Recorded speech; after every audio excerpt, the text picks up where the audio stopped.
Hey, what's up you guys? Welcome to my channel. My name is Kylie if you're new, and today, ooh baby, I am giving you guys my ranking of all of the Nightmare on Elm Street movies. This includes Wes Craven's New Nightmare and the remake from 2010. This was honestly a pretty difficult list to cultivate, mainly because a lot of these movies are extremely different from one another, so it was kind of hard to decide what exactly I was judging them on. I mean, overall it's mainly like just my enjoyment whilst watching the movie, and then of course other things go into it, like how good the acting was, the directing, cinematography, things like that. But mainly it's how much I enjoyed them. I also think I should preface by saying, especially if you're new, you should know that I've been doing a Nightmare on Elm Street series where I've watched all of the Nightmare on Elm Street movies for the very first time, except for the remake. That was my third time seeing it, but the rest of them I had never seen before, so I have a whole series dedicated to Nightmare on Elm Street that you can go watch. So I think it should be said that aside from the remake, I have only seen all of the Nightmare on Elm Street movies once, so I think that over time and when I eventually rewatch them and stuff, my opinions are probably going to change. So this is my ranking for now as of only seeing these movies one time. Oh, also in that series I skipped Freddy vs. Jason because I reviewed Freddy vs. Jason when I was doing my Friday the 13th series. So that's where that is if you wanted to see that. I also watched Freddy vs. Jason before I ever watched any of the original Nightmare on Elm Street movies, which I think was probably a mistake, but I did have to watch it for my Friday the 13th series. So anyways, getting on to my ranking. There are 9 films in this franchise, and so I'll be starting with my number 9 least favorite working up to my favorite. And my least favorite out of the entirety of the Nightmare on Elm Street franchise is Freddys Dead, The Final Nightmare. The comment section on that review that I did was kind of all over the board. You guys have very different feelings about this movie. The reason why it ended up being my least favorite is because in this movie they continued to run with the idea that Freddy should be really absurd while also mixing in super dark tones that just tonally conflict so much with one another, and it just didn't really work for me. So in that sense, I didn't find Freddy funny, and I felt like the really darker themes that they were bringing up were being trivialized. It was also very cartoonish, and I just didn't think that it served the movie or Freddy very well. Freddy wasn't scary in the slightest. Just didn't understand the choices made in that film. I didn't think any of the characters were likable. I wasn't even that interested in the movie. This movie also uses a lot more computer-generated animation, and back in the 90s, this came out in 1991. It looked bad. And when all the previous Nightmare movies used such good practical effects, like amazing practical effects, and then they had this really goofy CGI, and it was filmed in 3D, so it also just like didn't really translate well, it really did it a disservice, and this one just did not look good. And because it's already hard for me to suspend my disbelief because Freddy comes across so goofy, it just completely took me out of the movie. So several reasons why that is number 9 on this list. I honestly don't really like that movie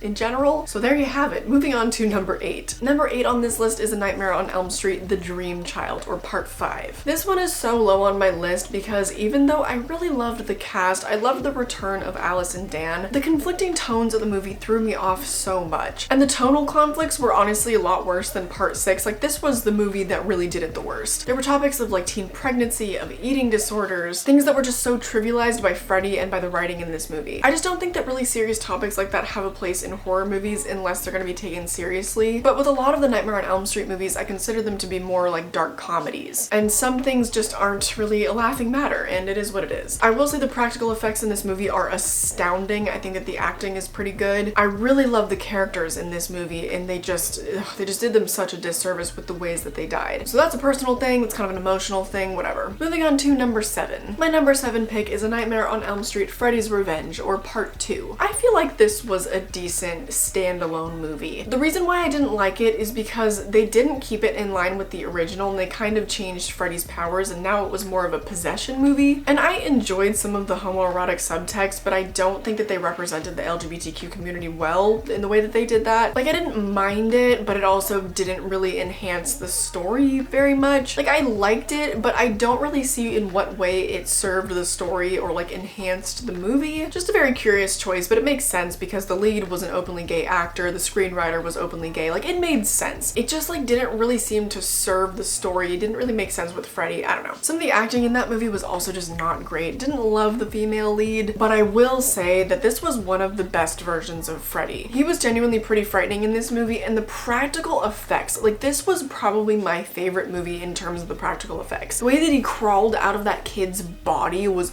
oh my god. And the way that he melted at the end, I loved that shit. So it's not a bad movie and I don't dislike this one. I'll probably still rewatch it if I do marathons, even though it doesn't like totally fit in the franchise. I still enjoyed it. I thought it was a lot of fun. Number 6 on this list, before we get into the top 5, my number 6 pick is Freddy vs. Jason. I found this movie to be a lot of fun. It was definitely more of a Freddy movie than a Jason movie, but when I watched it, I had not previously seen any of the Nightmare movies. But looking back, I don't think that I needed to, because there really is not much continuity in like any of the Nightmare movies. Like even if we have the same characters, Freddy's powers seem to change and stuff, so it didn't really seem to matter. I thought that that movie was super enjoyable. It definitely was problematic in a couple of ways and had its issues, but I think it was pretty memorable. Like I can distinctly remember the climactic moments in the end and like the fight with Freddy and Jason. What I didn't like is that there wasn't a definitive winner. I know that they couldn't really do that without, you know, one of the fandoms completely blowing up, but it did just feel like a cop-out for a sequel, and a sequel has not come. So it would have been higher up on my list if it had had more of a cultural impact, but seeing as there was never a sequel and seeing as there was not a definitive winner, I don't like that. It made number 6 on my list. Moving on to my top 5. Now these, I feel like in the future when I do rewatches and stuff, I feel like these top 5 are really gonna move around a lot. I was pretty unsure about these top 5. Well, no, I'm not unsure about the ones I chose for my top 5, but the order that they're in for my top 5, don't think it's permanent. So my number 5 is Wes Craven's New Nightmare. This movie was a lot of fun. I think that plot-wise there were kind of just some inconsistencies and loose ends that didn't get tied up for me, that just didn't work for me. And so for that reason it was just not as strong as I think it could have been. However, I did really enjoy it. I enjoyed it more than a lot of the other sequels. I already talked about a lot of this in my reviews, but like the extreme meta-ness was both a great unique element but also a detriment at times. Things just got a little bit confusing. And my least favorite part about that movie is just the fact that we don't ever get the loose end tied up with Robert Englund. I think he deserved a lot more screen time. I think that we deserve to see a movie where we saw the implications of him playing Freddy and the effect that Freddy had on Robert's life. I know there was a scene written where Freddy wrapped up Robert Englund in like a web or something and was like tormenting him. Would have loved to see that. I would have loved to see any way that Freddy affected Robert. But all we saw was that Robert started to paint him and then he like left town or whatever. And I also would have loved to see how Freddy affected Wes. I love Heather Langenkamp. I love that she was the main character. I think that was absolutely the correct move, but I just would have loved to see Freddy more involved with Wes and Robert. I think it was totally a missed opportunity. Anyways, moving on to my number 4. That would have to be A Nightmare on Elm Street Dream Warriors. I know it's a little surprising that this is at number 4 because this is a lot of people's number 2 or even number 1. Great movie. Really enjoyable. This was when Freddy really started to use his one-liners and started to be really quippy, but he was also still scary in this movie. We kind of lost that as the movies progressed, especially in number 4. But in this movie, the absurdity and the horror worked because there weren't as many like darker themes brought in. There were still some there, but I'm not gonna get into that because they just didn't play a big enough role to like challenge the absurdist nature of Freddy. The tone was pretty consistent, so like it worked. Plus Heather Langenkamp came back, the girl, we love Nancy, and there were so many cool moments in this movie. Like the hallway of mirrors scene I really loved. I loved all the practical effects in this movie. And it would be up higher again if there was more consistency, but again, just the rules and Freddy's powers just are consistently inconsistent. But it had a really good cast, really good moments, loved the Puppet Master Freddy moment, so it made number 4. Moving on to number 3. Okay, my number 3 is A Nightmare on Elm Street from 2010, the remake. Unpopular opinion, I know, I'm aware. I said in my review, it's not a great movie, but I do think that some credit is due. The first act of that movie is incredible. I love Kellen Lutz and Chris Cassidy in that movie. They deserved more time, they deserved to be the leads, but this was the most terrifying version of Freddy. This was the only Nightmare on Elm Street movie that like actually really truly got under my skin and frightened me. A New Nightmare, there were moments and like a couple jump scares that worked for me that like, you know, kind of frightened me. This movie genuinely got under my skin. Now, of course, some of the CGI is goofy and just out of place, but because of the aesthetic of that opening scene and the performance of Chris Cassidy, the performance of Jackie Earle Haley as Freddy, I'm still not over it. I think that he was like everything that Robert Englund could have been had they had the technology back in 1984. I said this in last week's video and I'll say it again, I'm not saying he's a better Freddy. I'm saying he's a more scary Freddy. Plus now there's the added element of the fact that he is a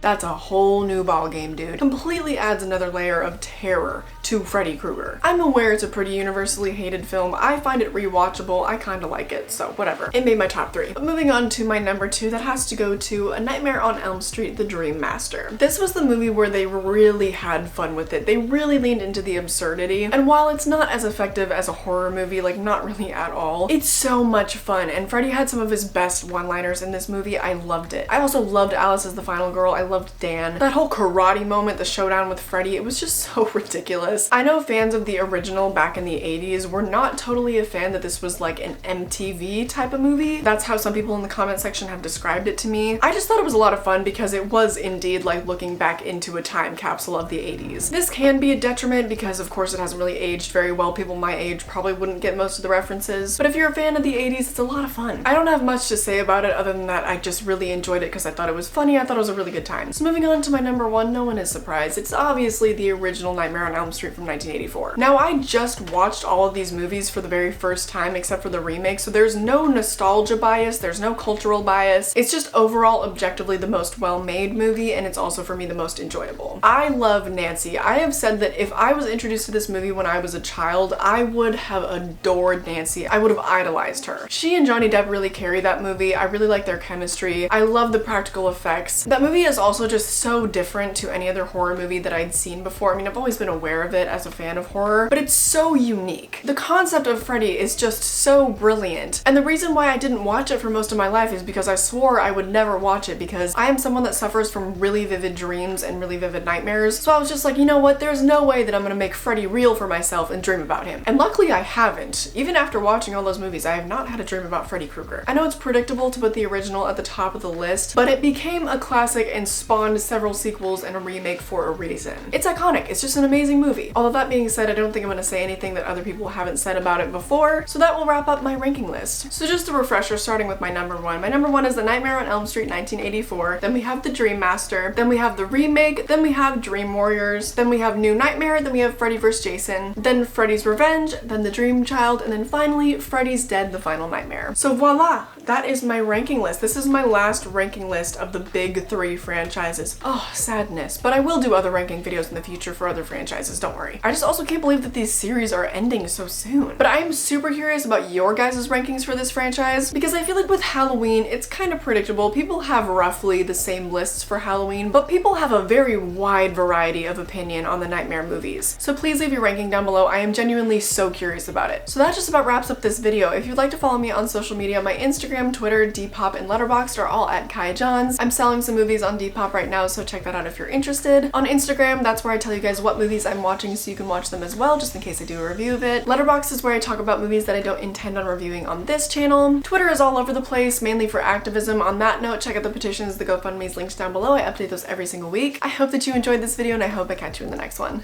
Bye!